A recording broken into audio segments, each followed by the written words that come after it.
welcome back to Zoom In. Today's guest is Darren Coleman. Darren Coleman is the managing consultant at Wavelength Marketing, and he has over 20 years of branding experience and has worked across Europe, Middle East, Southeast Asia, and Japan. Some clients include PepsiCo, Dubai Properties Group, Orange, Goldman Sachs, and Johnson & Johnson. He's also the author of Building Brand Experiences, a practical guide to retaining brand relevance. Welcome, Darren. How are you doing today? Yeah, morning, Salim. Yeah, very well, thank you. How's it going? Good. Sort of getting used to the whole situation. We were just talking a little bit earlier just now before I turned on the recording.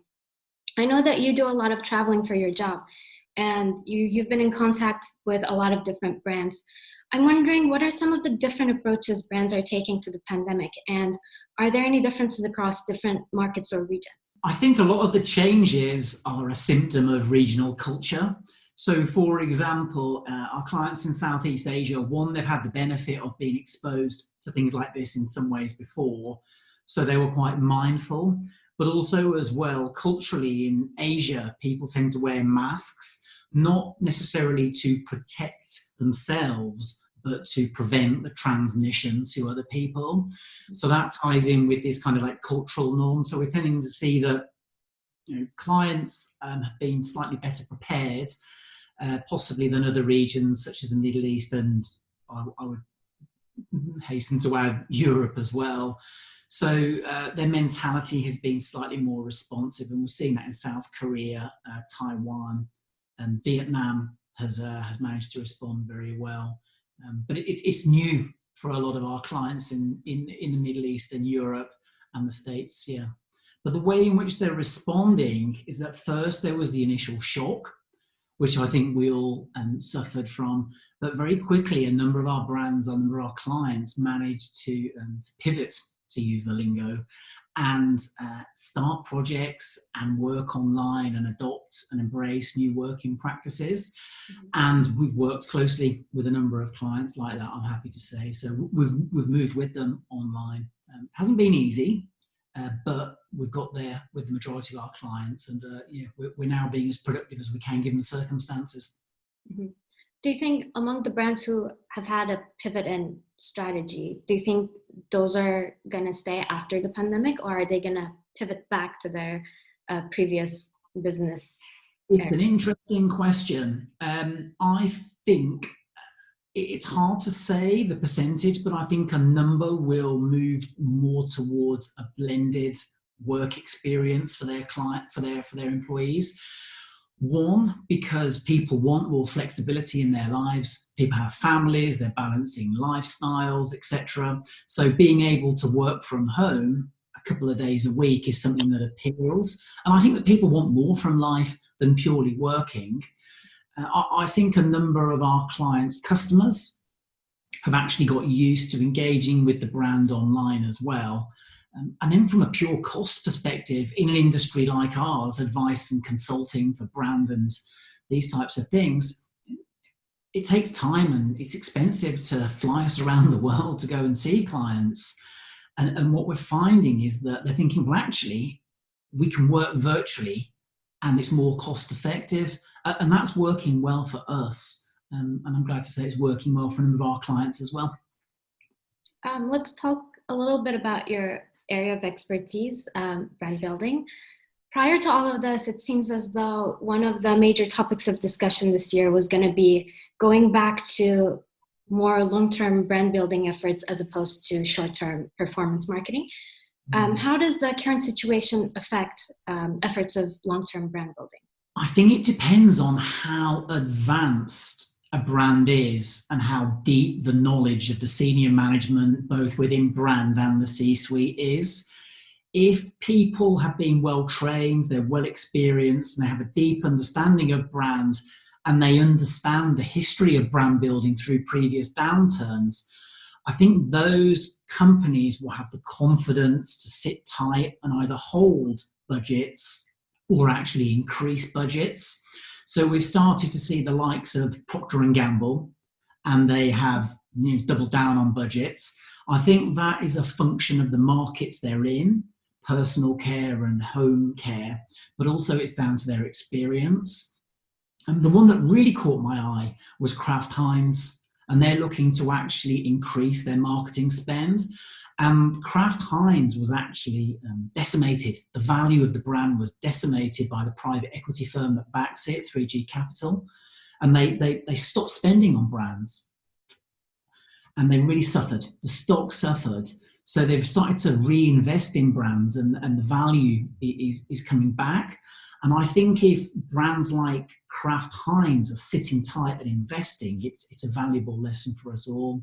But there's a lot of data out there. You know, the likes of Binney and Field have talked about marketing effectiveness. You've had studies coming out of Cantor Millward Brown about the effect of brand strength. So I'd like to think that informed marketers will sit tight and either hold or increase. I understand not everyone has deep pockets, but there are other ways of building brand without big above-the-line campaigns, content marketing focused, using your employees to build communities. So now's the time to think carefully, and we're working with a number of clients in that way. In your book, you talk a lot about brands' inability in this day and age to have complete control over how they're perceived. And I think the example you give is the Burberry and soccer fans one. How do you think the current situation changes or affects this power dynamic between brands and consumers? I think brands' control will actually diminish even more because the uplift of digital and people forming these communities where brands take on a life of their own. And I'm not sure most brands are actually ready for that yet. Informed brands have been, the likes of Burberry for football hooliganism, and Lacoste was another one that struggled in some respects. But what they've done is they've understood that they need to kind of delegate responsibility for brand building to their customers and their communities, because it's the customers and communities that are in control. And I think what brands are doing now is they're understanding where those people are online, and they're going to those spaces and they're guiding and influencing the conversations as best they can. But a number of brands struggle with that because it entails having confidence in your brand and letting people engage with the brand. So you have to let go. Brands that think they're in control are deluded. So I think that's a trend that we'll see more of, particularly as we see more and more going to digital.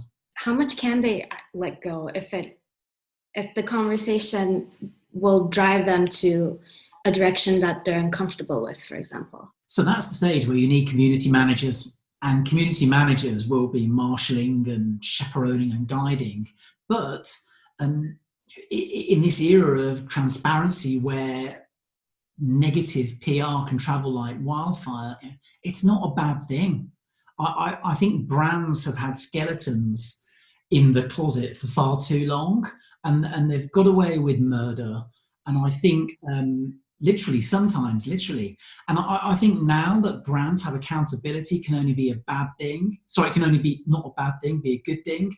And you've seen some recent examples. So we had Chipotle in America, and they were talking about online communities so people get together for lunch. But in parallel, they were doing some fairly unsavory things with their employees. So there's nowhere for brands to hide these days. And I think understand that and engage with that mentality, the better they'll be. Let's talk a little bit about purpose. I know that even though it's a popular trend in the industry, you're not a big fan.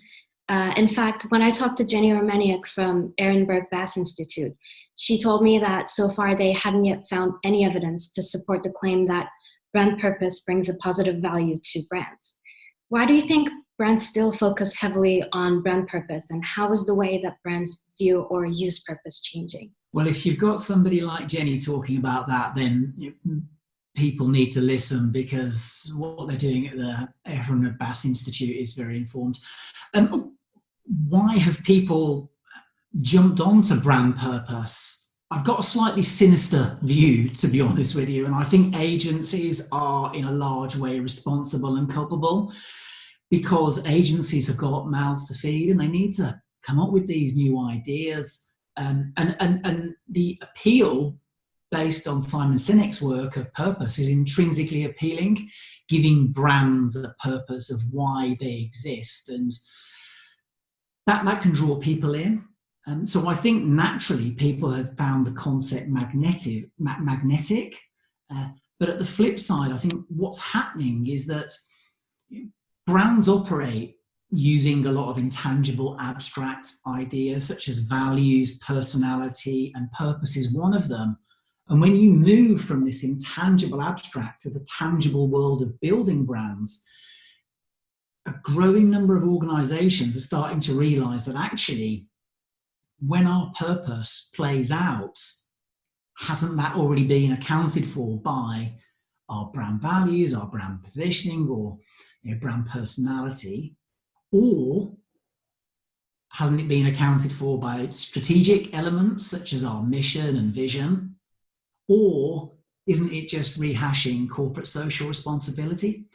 And I'm not arguing that doing something for social good is a bad thing. But regrettably, a lot of people have put brand purpose as being synonymous with doing social good. That is only one facet of purpose. But my concern is in the C-suite, there's a growing number of conversations where people are saying, right, we need to be purpose driven. And then as the conversations play out, people are realizing actually that purpose, brand purpose, has been accounted for by other things that the company's doing. And I think that affects the credibility of marketers in the C-suite. And in terms of research, Richard Shotton has written some fantastic work on the negligible value of brand purpose in terms of driving performance. So I think marketers can be guilty of trying to jump onto bandwagons, but that's just not marketers. I remember big management consulting firms. Years ago, they had business process re-engineering, then they had change management, now they've got digital transformation. Strictly speaking, the fundamentals are the same thing, but they've got to reinvent these ideas. And there aren't many fools in the C-suite. So I think a lot of the time that people are starting to see through these things now, and Jenny's research doesn't surprise me. That's why I'm always confused because when we talk with the industry and the marketer side versus looking back at the actual research and listening to all these academicians that spend their time investing and researching on these issues, seeing the discrepancy between academia and the marketer side always sort of surprises me. You also talk a lot about the importance of emotions, given that they're the primary driver of action, and establishing an emotional bond with the consumer. Since we're going through an unusually emotional time right now, do you see any remarkable examples of brands taking advantage of the status quo? Taking advantage in a good way or a bad way? Either. Regrettably, I think a number of brands have tried to capitalize on what's happening in a bad way. I think it would be remiss of me to name brands, but some brands have started to create hand sanitizer, for example. And I think there's a few well-versed examples out there. I just think it's a shame they haven't got on with doing it and let the actions do the marketing. Get the product into people's hands. By all means, brand it, but let the people do the marketing for you. There's no need to almost humble brag about how wonderful you are for doing this. And I think some brands regrettably have tried to put themselves in the spotlight by saying, yes, we're doing this, and aren't we wonderful for doing it? I think smart brands have adopted a slightly more nuanced and understated approach. So, for example, Vans did something called Foot the Bill. And what they did is they've allowed a number of retailers to use their bespoke machinery to create their own products. They haven't gone out shouting about it, saying, aren't we wonderful? They've just got on and done it.